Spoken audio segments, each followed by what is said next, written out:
Bwana, Juni 22, 2026, mtazamaji wa PMTV, karibu katika PMTV World Cup Moment, ambapo tunakwenda kukupa kile ambacho kinaendelea kule katika michuano hiyo ya 23 ambayo inapigwa katika nchi za Marekani, Canada pamoja na Mexico. Mimi naitwa Juma Idi, lakini pia hapa studio nitakuwa na wenzangu Mkeyenge Abdul pamoja na Juma Shabani mzee wa Toronto, kwa hisani kubwa kabisa ya PMBet. Nani atashinda kombe la dunia? Habari nzuri ni kuwa unaweza kushinda Toyota IST.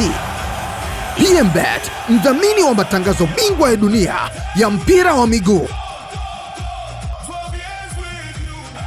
Bashiri michezo na PMBet. Kusanya point, jishindie zawadi za pesa taslim kila wiki. Na sio hivyo tu, kila wiki wakati wa kombe la dunia tunatoa Toyota IST. Gari 6 aina ya Toyota IST zinashindaniwa kwenye michuano hii. Wachezaji 100 bora wanaingia kwenye bahati nasibu ya draw ya gari kwa mfumo wa automatic. PMBet, zaidi ya miaka 12 ya kuaminiwa nchini Tanzania. PMBet.co.tz. Daka ndinga msimu huu wa kombe la dunia. PMBet, mpira mkubwa, ushindi mkubwa. Twende basi tuangalie michezo ambayo imepigwa mwishoni mwa juma iliyopita, na tutakuja hapa kuangazia mechi zipi ambazo zilikuwa tight. Watu wamepigwa goli nyingi sana katika mechi za weekend iliyopita. Sasa nikiangazia hapa katika michezo ambapo imevutia watu wengi ni kwamba Uturuki waliweza Paraguay waliweza kupigwa. Uturuki aliweza kupigwa na Paraguay katika mchezo ambao ni wa kundi D, lakini pia mechi nyingine ambayo ilipigwa ni Netherlands wakiweza kushinda goli 5-1. Mchezo mwingine ambao umevutia ni kati ya Ujerumani wakiweza kuwafunga timu ya Ivory Coast bao 2-1. Lakini pia mchezo mwingine ambao umevutia ilikuwa ni Ecuador wakitoka suluhu ya sare tasa na Curacao. Lakini pia mechi ambayo imevutia watu wengi ni Japani wakiweza kuwafunga Tunisia bao 4-0. Na timu ya mwisho ilikuwa ni mechi kati ya Uhispania. Kulikuwa mechi pia ya Uhispania wakishinda bao 4-0 dhidi ya Saudi Arabia. Ubelgiji na Irani waliweza kutoka pia suluhu, hawajafungana. Uruguay wakaweza pia kuwachapa, wakaweza kutoka sare bao 2-2 na Cape Verde. Na mchezo mwingine wa mwisho ambao tutakwenda kuangazia ulikuwa ni kati ya mafarao wa Misri wakiibuka na ushindi wa bao 3-1 dhidi ya New Zealand. Watu wanasema kwamba Mo Salah ana jambo lake katika michuano hii ya kombe la dunia. Nikija kwenu Abdul Mkeyenge pamoja na Juma Shabani, mechi ipi ambao mnaona kabisa iliwavutia kwa upande wenu? Nikianza na Juma Shabani. Spain dhidi ya Cape Verde. Nadhani Spain, nadhani kwangu mimi ilikuwa ni moja kati ya mechi nzuri, lakini mechi nyingine New Zealand dhidi ya Misri, kwangu mimi nadhani ndo zilikuwa ni mechi nzuri kwa upande wangu mimi. Okay. Yes. Kwa upande wako Mkeyenge, nini ambacho kilivutia katika matokeo hayo? Mimi nafikiri mechi zote. Mimi nimeangalia mechi zote hizo. Inawezekana nisiangalie zote kwa maana ya kuconcentrate dakika ya kwanza mpaka dakika 90. Lakini nimeangalia hizo mechi kwa 80%. Of course mechi zote zimenivutia. Lakini mechi ambayo imenisikitisha ilikuwa ni mechi ambayo Japani imewachukua chuma 4 Tunisia. Yeah. Hayakuwa mabao 4 tu peke yake ambayo wamefungwa Tunisia, lakini kwa mabao 4 ambayo yameenda kuwatoa kabisa katika mashindano, kwa sababu mechi ya kwanza Sweden aliwadhibu Tunisia chuma 4 kama hizo. Yes. Na katika hali ya mabao 4 liko bao moja limefungwa na mtoto wa Tunisia, Ayali, ambaye baba yake ni mzazi wake mmoja ni Mtunisia. Lakini amechagua kucheza Sweden. Kwa hiyo mechi ambayo imenisikitisha kwangu mimi ni mechi hiyo ambayo nimeitazama, lakini pia imenisikitisha kwa sababu imeenda kuwatoa hawa. Tunisia ni miongoni mwa wawakilishi wetu katika mashindano ya World Cup ambao wamebeba bendera ya CAF. Okay, nani Morocco washasema jamani kila mtu abebe msalaba wake, hakuna kutegemea. Basi wangetafuta bendera yao. Kwa Tunisia ametuangusha, ingawa Morocco ishajitoa katika hilo. Kwani kule Mkeyenge zinaenda bendera za timu za taifa au zinaenda bendera ya CAF? No, kwanza kabisa CAF ndo baba. Unajua CAF inaanza. Alafu sijui nyinyi bendera yenu Morocco, sijui Tanzania ndo zinafuata. Kwa sababu hiyo kitazama imekatwa katika mabara tofauti.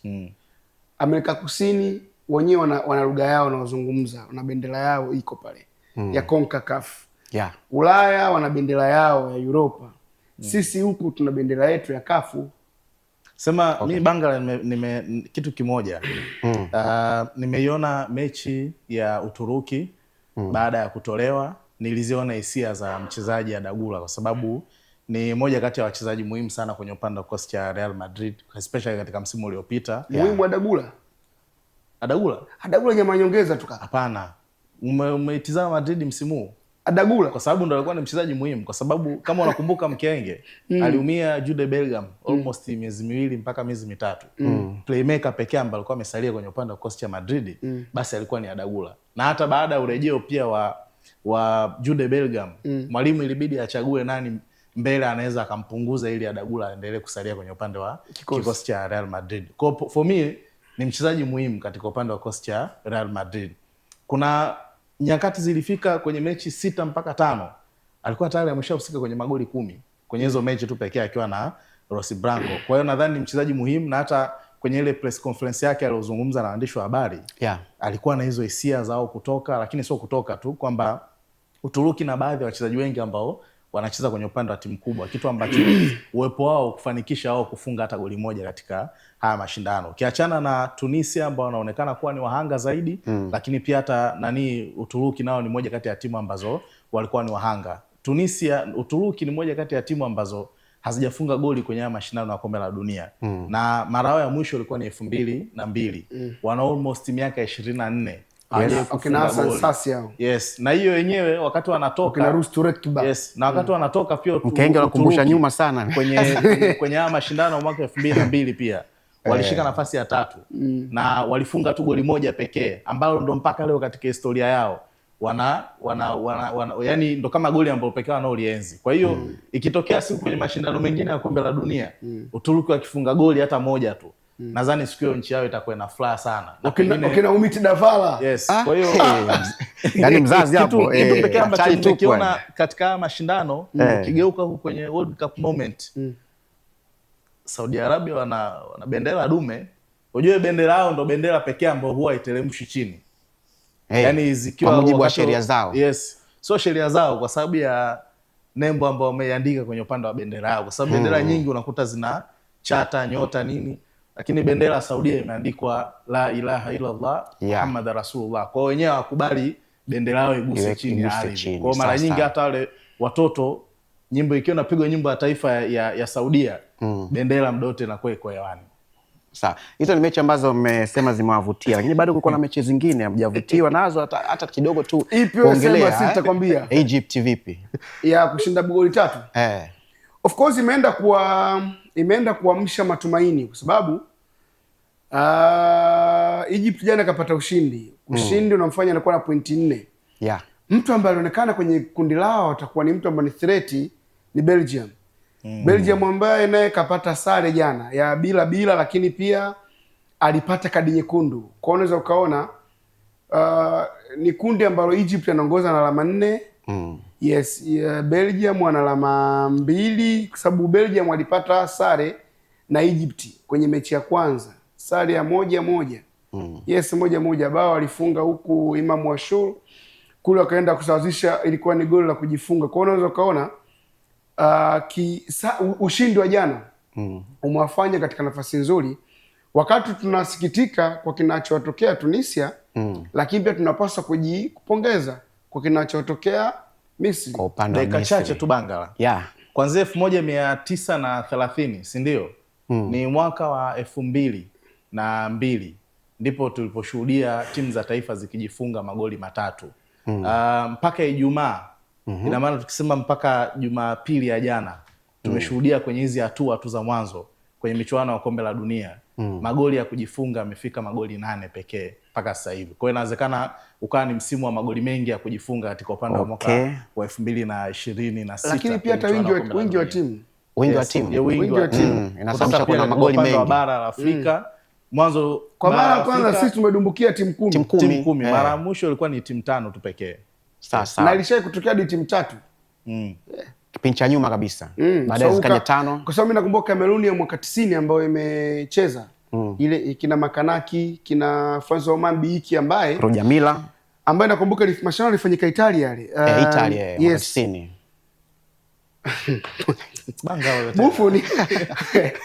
Buffon ambaye miongoni mwa makipa bora kabisa kwa kutokea. Ndio. Yeye kila ikicheza timu ya taifa Kameruni alikuwa anaenda kukaa nyuma ya kwa sababu golikipa wa timu ya taifa kama ilikuwa Thomas Nkono. Yeye alikuwa anapenda kwa Bull Boys lakini anapenda kukaa nyuma Thomas Nkono. Anasema yeye ndio shujaa wake katika karia yake. Na hata mtoto wake wa kiume pia akamuita jina hilo la Thomas. Kwa sababu unakuta unajua watoto wa kizungu ni kama vile wana element za kibaguzi. Yaani akimwona huyu Mwafrika, wewe bwana wewe nini bwana wewe toka bwana. Lakini sasa yeye Buffon ulikuwa humwambii kitu kwa Thomas Nkono. Na ndio maana alipopanda tu mtoto wake kwa sababu ana huyu ataitwa Thomas. Hiyo ilikuwa ni heshima kwa ajili ya Thomas Nkono, golikipa timu ya taifa Kameruni. Okay, shukrani sana kwenu. Tutakuja tena kuendelea na mambo mengine. Lakini kwanza tukaangalia matukio yanayotendeka katika kombe la dunia.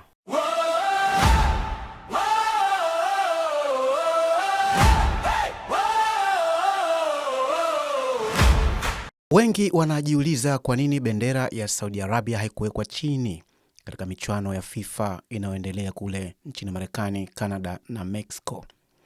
Katika mechi za FIFA za World Cup 2026, mashabiki wengi waligundua jambo la kipekee kuhusu bendera ya Saudi Arabia.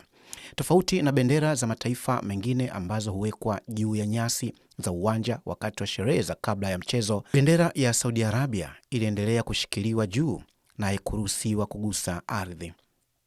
Sababu kuu ni kwamba bendera ya Saudi Arabia ina maandishi ya shahada, tamko la Kiislamu la imani yaliyoandikwa kwa Kiarabu yakisema hakuna Mungu isipokuwa Allah na Muhammad ni mtume wa Allah. Kwa mujibu wa mila na taratibu za Saudi Arabia, maandishi hayo yanachukuliwa kuwa matakatifu, hivyo bendera hairuhusiwi kugusa ardhi, maji au kutumiwa kwa namna yoyote inayoweza kuonekana kama kukosa heshima kwa maneno hayo matakatifu.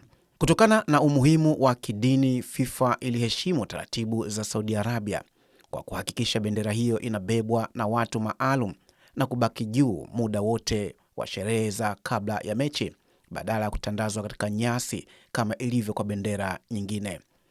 Jambo hili lilionekana kwa mara kwanza wazi katika mechi ya Saudi Arabia na Uruguay, na FIFA ikaendelea kutumia utaratibu huo katika mechi nyingine zote za Saudi Arabia kwenye mashindano hayo.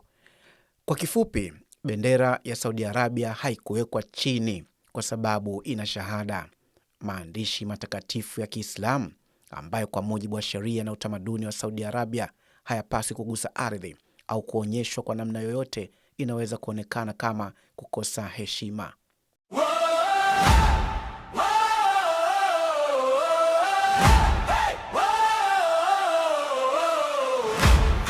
Wana bado tupo katika PMTV World Cup moment. Huu ni msimu wa kombe la dunia na hapa tumekuandalia mambo mengi sana kuhusiana na kombe la dunia, lakini pia kwa hisani kubwa ya PMBet katika msimu huu wanakuambia daka ndinga kuna Toyota IST ambayo inatoka kila siku ya Ijumaa. Washindi 100 bora watapigiwa simu, watachezeshewa draw maalum ambapo siku ya Ijumaa saa 4 kamili asubuhi basi ukipigiwa simu katika wale 100 bora basi unachukua Toyota IST ambayo inatoka kila siku hizo ambazo nimezitaja. Kama bado hujajisajili kupitia kipindi hiki cha kombe la dunia, Toyota IST ni ya kwako ama zote 6 ni za kwako. Jisajili hivi sasa pmbet.co.tz. Tupo na matukio mengine mengi sana tumekuandalia na hapa ni naye Lilian. Lili, umetuandalia nini katika infotainment? Bana kwa siku ya leo bana, nimeandaa listi ya wake au wachumba au kwa kizungu tunaita partners wa wachezaji nyota maarufu wa mpira wa miguu ambao pia ni wana mitindo. Hawa wana followers wengi katika mitandao yetu ya kijamii, hasa mtandao wetu Instagram. Na kwanza hapa nina Georgina. Huyu ni partner wa Cristiano Ronaldo. Huyu ana followers milioni 73. Umeona? Cristiano Ronaldo yeye mwenyewe ndo mchezaji anaongoza kwa followers wengi kwenye mtandao wa Instagram. Yeye ana followers zaidi ya milioni 600, anakaribia bilioni huko. Umetaja hapo listi mke wake ambaye Georgina Rodriguez ambaye ni raia wa Argentina ndo anayeongoza kwa wake na mapartners au tunaweza tukasema wachumba wa wachezaji wenye followers wengi kwenye mitandao ya kijamii. Hiyo pia inaweza ikawa inawaboost kwa namna moja au nyingine kwenye shughuli zao za sanaa ya wanamitindo au fashion. Na historia fupi ya hao ni kwamba walikutana kwenye mazingira ambayo yanahusisha pia mitindo, kwa sababu Georgina Rodriguez alikuwa anafanya kazi kwenye moja kati ya brands kubwa ya wanamitindo. Hatuwezi kutaja hapa, lakini kati ya zile top 2 brands za wanamitindo, na alikuwa kwenye moja kati ya hilo duka, na ndo alikutana na Ronaldo. Kuanzia hapo na mambo yao yakaanza. Kwa hiyo yeye kuna namna anasafiria nyota ya Ronaldo. Mwingine wa pili hapa kuna Antonella. Antonella huyu ni wife wa Lionel Messi. Huyu anaongoza kwa followers milioni 39 kwenye mtandao wa Instagram. Ukiangalia huyo ka specified kwamba huyo ni mke halali. Umeona, huyo kamuona amezaa naye watoto. Na ukiangalia Messi sio mtu sana wa mtandao, lakini ana followers wengi. Kwa kwake kuwa na followers wengi kumemfanya pia mke wake kugain followers wengi. Na ukiangalia namba 1 umemtaja Ronaldo, mke wake pia ni namba 1 kwa upande wa wake na mapartners wa wachezaji. Namba 2 kwa followers wengi zaidi ya milioni 500 ni Lionel Messi. Na mke wake pia ni namba 2 kwa idadi ya followers uliowataja kwenye mtandao wa Instagram. Watatu hapa kuna Esther. Huyu ni partner wa Kylian Mbappe. Huyu bwana ana followers milioni 24. Kwa hiyo unaweza kuona wa kwanza, wa pili, wa tatu ndo anaenda kwenye followers milioni 24 kwenye mtandao wa kijamii pale Instagram. Na hao partner wao wamefanya siri sana mpaka mwanzoni katikati ya mwaka huu Mbappe alipopata injury ndo ikaanza kufichuka kwenye mitandao ya kijamii. Na ukiangalia imeboost kwa sababu Ufaransa ni moja kati ya nchi ambazo zinahusika sana kwa mitindo na kwa zile brands kubwa sana za mitindo kuwekeza, na ni Ufaransa sana sana na Italia. Ukiangalia hizo nchi ndo zinaongoza kwa kuwa na shughuli nyingi sana za wanamitindo. Wanamitindo wengi sana wamewekeza mle, masuala ya fashion weeks hizo, masuala ya ubunifu wa mitindo. Kwa hiyo ukiangalia anaenda kufaidika na nyota ya Mbappe wa Esther. Mwingine hapa katika top 4 yangu na huyu ndo wa mwisho ni Tin. Huyu ni partner wa Rodrigo de Paul. Huyu bwana ana followers milioni 21 pale Instagram. Na ukiangalia Rodrigo de Paul ni mchezaji wa timu ya taifa ya Argentina. Wengi sana siku hizo wanamtania kama bodyguard wa Messi, kwa sababu kila Messi atakapokuwepo timu ya taifa yupo kando yake. Sio timu ya taifa tu, hata kwenye klabu yao ya Inter Miami wapo kila sehemu. Na Rodrigo de Paul amepata umaarufu zaidi sio kwa sababu ya kucheza mpira peke yake, lakini pia kuwa karibu zaidi na Messi. Na zamani Messi akiwa timu ya taifa alikuwa na share room na Sergio Aguero, lakini sasa hivi upo karibu zaidi na Rodrigo de Paul, na hiyo karibu wake umempa umaarufu mkubwa zaidi. Na huo umaarufu haujabaki tu kwake peke yake, umeenda pia kwa partner wake ambaye na yeye pia amegain followers wengi, na hiyo inaenda kumboost kwenye shughuli zake zingine za sanaa. Kwa hiyo hapo tunaweza kuona kwamba mtandao wetu wa Instagram pale kwenye followers wao ambao wa partners wa wachezaji wetu nyota wanaongoza pale kwenye Instagram followers. Kwa hiyo na maana mbali na partners ni wanamitindo pia. Na wanafanya vizuri na wanaendelea kufanya vizuri. Bana, kwa leo mimi naweza nikaishia hapo. Tukutane wakati mwingine. Bwana Sistinho, shukrani sana, umetoa madini ya maana pamoja na Lili anaondoka hivi. Unaona Lili anaondoka? Lili nitakufuata unipe zaidi watu ambao wana trend kama hivyo. Sasa Sistinho, tupitishe katika football science. Kunani leo? Bwana, kwenye football science bwana, kwa siku ya leo tumekuja na kitu kimoja cha kisayansi ambacho kina trend sana kwenye World Cup. Ambapo kwenye World Cup kuna sakata la hydration break. Unajua muda ule wa kupumzika kwa maji. Muda wa kupumzika kwa ajili ya kwenda kupata maji umetokea wapi? Mwaka jana ilifanyika FIFA Club World Cup. Moja kati ya vitu ambavyo vilalamikiwa sana ni joto kubwa. Joto kubwa inamaanisha kwamba wachezaji wanachoka sana. Kwa hiyo wakawa wana introduce ile hydration break mara kwa mara. Sasa hivi imekuwa tu official kwenye World Cup na kwenye FIFA World Cup ya mwaka huu 2026. Na hii hydration break inafanyika mara mbili. Kwenye dakika 45 za kwanza itafanyika pale katikati, kuanzia dakika 22 hadi 25 hapo katikati refa anachagua ni wakati gani sahihi. Lakini kwenye dakika 45 za pili refa anachagua katikati pale. Kwa hiyo ni kama football imefanywa kama basketball, kuchezwa kwenye court 4. Nusu ya kwanza inagawiwa kwenye half mbili ambapo wanapata hii hydration break pale katikati, wachezaji wanaenda na kunywa maji kwa dakika 3 maximum. Lakini kile kipindi cha pili pia wanapata dakika chache. Sasa kati ya vitu ni faida kisayansi kwa sababu inaenda wachezaji wanaenda kupata tunasema cooling kwa ajili ya kutokuchoka, kwa sababu pale vile kuna joto kubwa nini, masuala ya hali ya hewa, kwa experience ya mwaka jana kwenye FIFA Club World Cup. Sasa mwaka huu bana imekuja na vitu tofauti. Kitu cha kwanza imekuwa ikilalamikiwa sana na makocha. Makocha hawajali ni sababu zipi za kisayansi ambazo zimefanya kuwepo kwa hydration break, lakini FIFA wao wameifanya iwe lazima hata kwenye yale maeneo ambapo hamna joto kali. Sasa makocha wamelalamika kwa sababu inaathiri mwenendo wa mchezo, ile momentum ya game. Kwa sababu utakuta timu ilikuwa inashambulia sana, afu inakuja hydration break.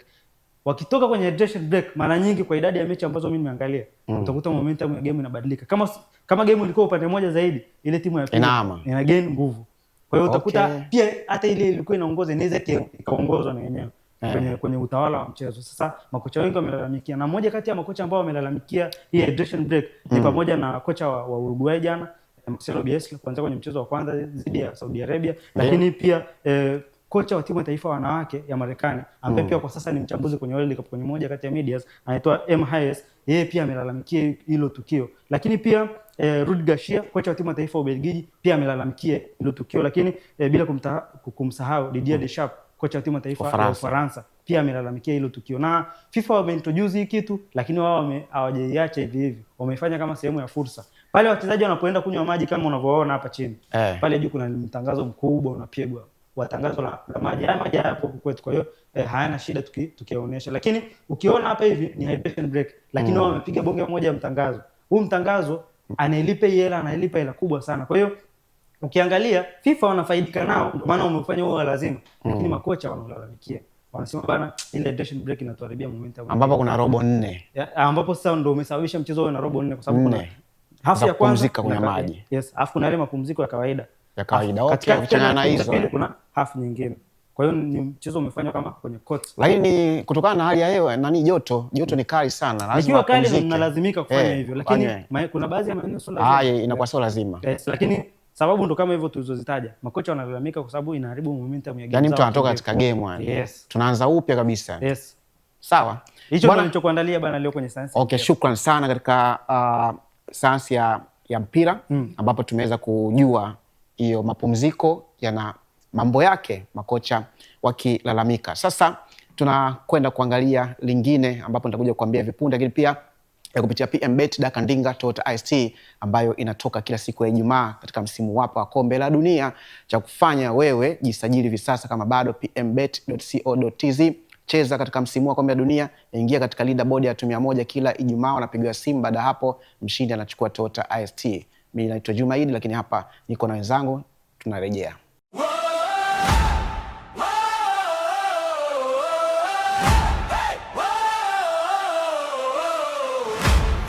Bwana, ni msimu wa kombe la dunia kupitia PMBet wamekuandalia Daka Ndinga Toyota IST ambayo inatoka kila siku ya kila wiki, Ijumaa ya kila wiki, kipindi hiki cha kombe la dunia ambapo kuna washindi 100 bora ama maafisa ubashiri ambao wanapatikana kipindi hiki hapa.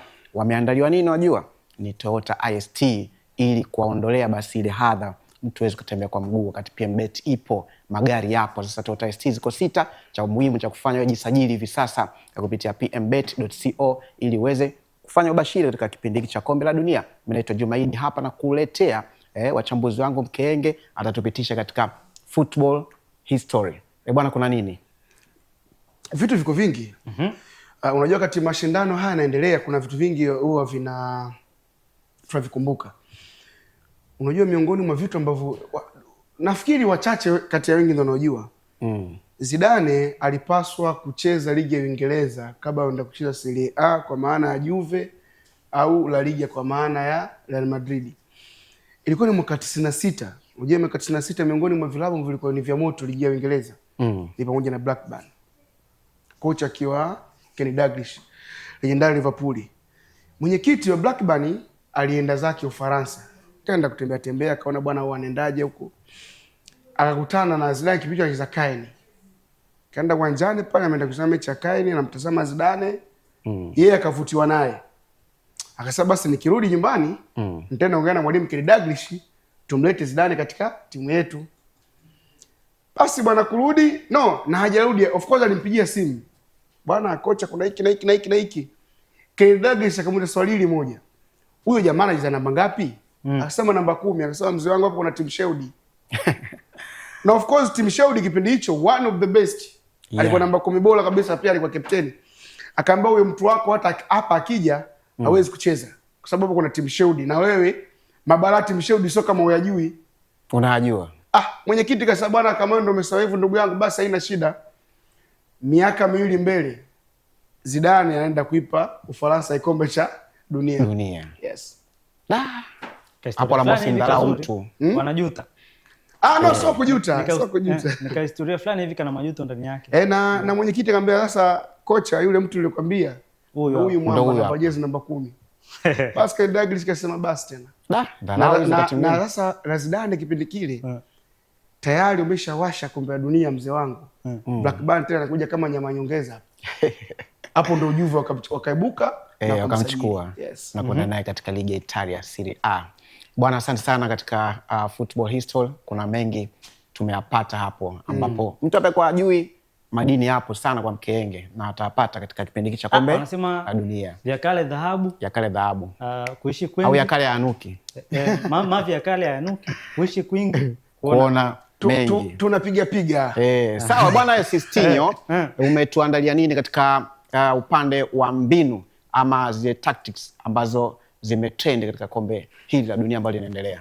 Bwana, kwenye tactics ambazo zinatrend kwenye kombe la dunia bwana, leo tumeandaa vitu viwili. Kitu cha kwanza ni namna gani timu inatumia faida ya idadi ya watu kuweza kupenya safu za timu pinzani na kufika kwenye eneo la mwisho na kufunga. Lakini kitu cha pili ni namna gani timu zina define pasi. Unajua kuna pasi, lakini kuna aina ya pasi ambazo zina faida kwa timu. Sasa kwa siku ya leo nimechukua mechi mbili tu. Mechi kati ya hawa wenzetu tunawaita Uholanzi dhidi ya Sweden. Yes, mnawaita Orange, si ndio? Sasa ukiangalia hawa Uholanzi na Sweden utaona kuna kitu ambacho wamekuja kutufundisha. Tunachojifunza hapa ni numerical superiority. Faida ya idadi. Unajua idadi ina faida kubwa sana kwenye mpira. Sasa tutaiona wapi? Ukiangalia kwenye ile mchezo tutachukua faida goli la 3 ambalo lilifungwa na mchezaji wa Uholanzi, ambapo lilitumikaje. Ukiangalia hapa hivi, hizi ni timu mbili. Timu ya kwanza ni hao walivaa orange ambao ni Uholanzi wenyewe, the orange. Lakini muundo wao kusomeka ni kama 4-3-3. Ukiangalia viungo wao watatu hapa hivi kuna De Jong, lakini kuna Tierney, Reinders, lakini pia kuna Gravenberch. Ukiangalia wapo kwenye umbo la single pivot. Single pivot ni umbo ambalo linamweka kiungo moja chini. Hapa walitumia faida ipi ya idadi kuweza kupenya hii shape ya uzuiaji ya Sweden na kufika kwenye eneo la mwisho mpaka kufunga. Goli lenyewe lilifungwa na Cody Gakpo. Ukiangalia hao pia walikuwa kwenye umbo la watu watano. Watu watano ni hao, watu watano, watatu, wawili, ambapo mbele hao waliomsimamisha Gyökeres pamoja na Isak. Liverpool na Arsenal. Hii block ilivunjwaje? Ilivunjwa kwa kutumia faida ya idadi. Hawa watu watatu wa pembeni. Pasi ilitoka kwa De Jong ikaenda kwa Gravenberch na wakashirikiana wachezaji wa pembeni Milan pamoja na Denzel Dumfries kuweza kupenya ukuta na kuweza kufika kwenye eneo la mwisho. Walipenya vipi? Tunaenda kuona. Utaona hapo sasa wana highlight kuna situation ya watu wengi, idadi kwenye watu wa pembeni. Utaona hapa hivi wale watu watano wa kwenye mstari wa mwisho wa Sweden waliweza kuisolatiwa kwenye upande mmoja. Winga wa Milan wa timu ya taifa Oranges hawa Netherlands au Uholanzi akiwa na mpira, unamwona Denzel Dumfries anapanda kwenye upande wa uwanja, lakini unamwona Gravenberch na yana ataki hii space. Kwa hiyo utaona hapo kuna situation ya wawili dhidi ya wawili, lakini Denzel Dumfries yeye anashambulia mapana uwanja. Kwa hiyo itaenda kutengeneza situation ya watatu dhidi ya wawili, ndio hii 3 versus 2 ambayo tumeiona hapa, si ndio? Kwa kuanzia hapa muunganiko wao au hii triangle ya watu wa pembeni inaenda kutengeneza faida kwa wao kufika kwenye eneo la mwisho na kuweza kutengeneza nafasi ya kufunga. Kwa sababu winga pia hata mtrack ndio itakuwa hasara pekee wanaoenda kuipata. Kwa hiyo huyu ana win space na anakuwa anapata muda na nafasi ya kupiga hiyo cross. Sasa iangalie vizuri hiyo move inavyoenda. Anaachia mpira kwa Denzel Dumfries, situation ile ya watatu dhidi ya wawili, inatika, anaweka mpira kwenye space, kwa Gakpo anakuja anashambulia space, anafunga. Umeona? Sasa goli la pili, clip ya pili tunaenda kuona faida ya namna gani wachezaji wanavunja blocks za uzuiaji za timu pinzani. Unajua pasi unaweza kupiga huku hazina faida. Utapata ball possession 70% zisizo na faida. Lakini ukipiga pasi zinazovunja mistari, unafika kwenye goli la mpinzani wako kwa haraka. Sasa tunaona namna Japan waliofanya hivi dhidi ya Tunisia. Ukiangalia hapa hivi Japan wao wanatumia mfumo wa watu watano, wanne katikati na watatu mbele, au tunaita 3 box 3. Sasa utaona namna gani walifanya hilo tukio kwa urahisi. Lilikuwa ni goli lao la pili kwenye mchezo huu ambalo lilifungwa. Tutairudisha nyuma hii clip. tukianzia hapa ambapo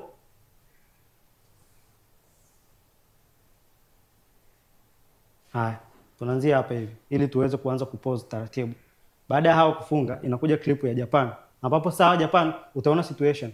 Kuna block hapa ya timu ya taifa ya Tunisia. Block yenyewe ni hii hapa hivi. Kuna watu 5 nyuma na Tunisia wenyewe walikuwa wanazuia na watu 5. 3 nyuma, baadaye wanakuwa 5 bila mpira. Na utaona namna ambapo hawa Japan walikuwa wanavunja mstari. Ayase pamoja na Ito. Ukiangalia utaona namna inaanza kwa Tanaka. Tanaka yeye kiasili yeye alikuwa ni midfielder. Lakini kwa sababu watu 3 wa nyuma walikuwa hawawezi kupenyeza mipira, yeye akashuka katikati yao na kuja kuchukua mpira. Ambapo baada ya kuchukua mpira hajacheza nao tena. Alichagua kumtafuta mtu katikati ya mistari ambapo walimtafuta mshambuliaji wake ambaye alishashuka kwenye space. Baada ya mshambuliaji kupewa mpira, wakati yeye anashuka akashuka na watu. Kwa hiyo winga wake au wingback wake au kiungo wake mshambuliaji akashambulia space nyuma yake. Kwa hiyo utaiona hiyo situation yenyewe ndo kama hii. Baada ya kushuka mwenzake akapata space, huyu mwenzake alikuwa anacheza katikati ya mistari. Mshambuliaji yeye ndo huyo akalink up play. Utaiona hiyo. Baadaye anaenda anafunga. Kwa hiyo utaona ni pasi 3 tu zimetumika. Tukirudisha hapa. Utaona ni pasi 3 tu zimetumika kuvunja ule mstari wa uzuiaji. Kwa hiyo pasi moja ilifanya progression ya build up, ikapenetrate ukuta, lakini yule mwingine pasi yake ika create nafasi na mwenzake akaenda kafunga. Kwa hiyo ni situation 3 kwenye pasi 2. Situation yenyewe ni hii hapa hivi. Tunaenda kuiona. Anapiga penetration pass kumtafuta mshambuliaji wake wakati. Mshambuliaji wakati kwa sababu alisha drop mwenzake anapata space na anaenda kufunga. Kwa hiyo ni rahisi kufungua block kwa kuvunja, kwa kupiga pasi zinazovunja mstari, wanaita progressive passes au wanaita breaking line passes, vyovyote utakavyotaka wewe kuita, lakini kwa Kiswahili sahihi ni breaking line passes. Kwa siku ya leo bana nimewaandalia hivi vitu viwili. Okay. Yes, kwenye mbinu. Mimi kwa sijui ya mambo. Utajua taratibu. Ila ule mtoto wa Uholanzi ulomtaja ule Denzel Dumfries. Usajili mpya wa Real Madrid. Nitaka nimaizie huko. Mourinho akumwacha. Amepita naye. Yes. Aenda kumtoa Trent Alexander-Arnold. Nasikitika sana kwa nini Liverpool aliondoka ule kijana. Majuto mjukuu. Kweli yani. Tutamrudisha kini. Tufaa mipango. Shukrani sana Sistinho. Shukrani sana Mkenge. Kuna madini hapo watu wameyapata kupitia katika football history pamoja na zile technique ambazo tumeziona katika kombe la dunia.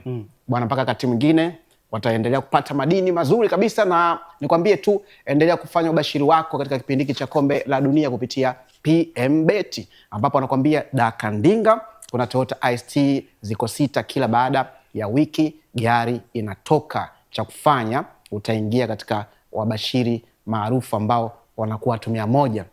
Ukifanya vizuri ukabashiri mara nyingi, basi unajengea mazingira kuweza kuchukua Toyota IST. Na cha kufanya kama bado hujajisajili, jisajili hivi sasa pmbet.co.tz. Nawaambie kabisa tukitoka kwenye matangazo tunarudi kule kwenye ubashiri mechi za leo. Tunatoa mkeka. Tunatoa mkeka. Na niwakumbushe pia kwenye mkeka wa mechi zilizopita walitabiri mechi 4 kama sikosei. Mechi ya Brazil na Haiti, kuna mechi walitabiri ilimhusu Misri kama sikosei. Mkeka wa timu zote ulitiki na huo mkeka uko Instagram. Ukitaka tuwakumbushe upo. Sasa wewe usisikilize segment inayofuata ukose mkeka. Sikiliza ubashiri ambao tunakwenda kukupa ili uweze kutembelea mle kwa sababu pia unaweza kuchukua Toyota IST kupitia ubashiri huu.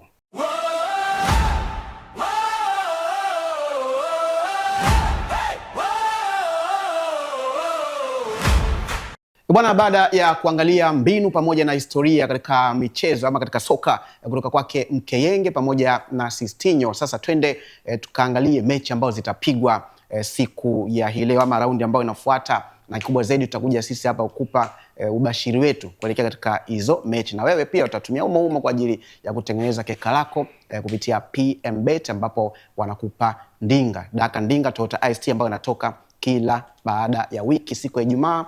Wale washindi 100 bora wanaingia katika leaderboard. Baada hapo atapigiwa simu mshindi ambaye anachukua ndinga hiyo Toyota IST. Sasa michezo ambayo itapigwa, kuna mechi kati ya Ufaransa na Iraq. Hiyo mechi ya kwanza pweza kizani hiyo. Wanajua na wenyewe. Mimi nampa Ufaransa hiyo. Ufaransa. Yes. Kenge. Ufaransa mapema tu hiyo. Sawa. Kuna mechi nyingine ni Norway dhidi ya Senegal. GG. Hiyo wafungane hiyo. Wafungane? Yes, GG. Okay, sawa. Mechi nyingine ni kati ya Jordan na Algeria. GG nyingine. Hiyo wafungane na. Sawa. Lakini pia kuna Ureno ya Cristiano Ronaldo na Uzbekistan. Mpe Ureno. Mi GG. Moja kwa moja GG. Mimi nampa Ureno. Okay, sawa. Nyingine ni kwamba Waingereza ama England wanakaribisha Ghana. GG. Brazil ya Afrika. Nampa England. England. Yes. GG. GG. Sawa. Tumeishia hapo katika utabiri wetu wa michezo ambayo tunakwenda kuiangazia, na mshatoa utabiri wenu, lakini labda kuna neno lolote kwa ajili ya hizo game. Cha kuwakumbusha, natakiwa kuwa makini. Mkenge Ijumaa tulitabiri. Na kwenye mkeka wetu bwana ulitiki. Ni kweli? Ndio na Sistinho aliupandisha kuonyesha watu kwamba tulichokitabiri ndicho ambacho kilichotokea. Kwa hata na katika leo pia watu wanatakiwa kuanza kukamata umkeka na kwenda kutengeneza vizuri zaidi. Website ni moja tu, pmbet.co.tz. Kwa wale ambao wanatumia simu za visoswadu, unabonyeza nyota 149 nyota 23 alama ya reli, unaingia kwa ajili ya kujisajili zaidi. Okay, sawa. Bwana, katika PMTV World Cup Moment sisi tumefikia tamati na utabiri wetu ni huo, lakini wewe pia unaweza kuchukua hiyo kutoka kwa Mkenge pamoja na Juma Shaban.